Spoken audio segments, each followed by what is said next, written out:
Hey there, my name is Nora and you're watching the first ever Cooking with Nora. In today's episode, we're going to be making some sweet jelly. Let's get right into it.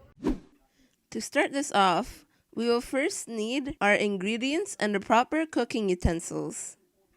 We will need 2 jelly sachets, 200 grams of sugar, 4.5 cups of water, 6 cups of milk, a jelly mold or molds, depending on how you want to serve it, a pot, and a mixing utensil, just like this wooden spoon. Now that we have all of our needed ingredients and utensils, let's get started with the cooking. First, you want to mix the jelly powder from the sachets and 200 grams of sugar together in the pot. Then pour in 4.5 cups of water into the pot and turn on the stove. Stir it all together while the stove is still on. You want to do this until the ingredients are dissolved and are boiling. When the mixture is boiling, turn down the heat of the stove just a little bit.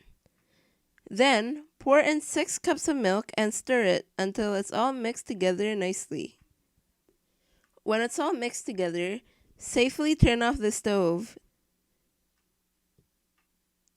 Then, prepare the mold or molds of the jelly and pour in the jelly mixture into the mold.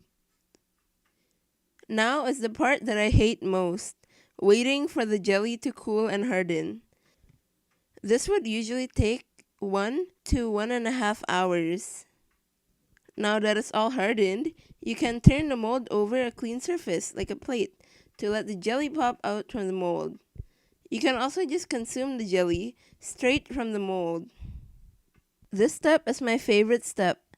Cut a slice of jelly for yourself and add some toppings if you like and enjoy. Well, that's all for today. I hope you enjoy. Now it's time for me to enjoy this delicious jelly. I'll see you guys next time. Bye!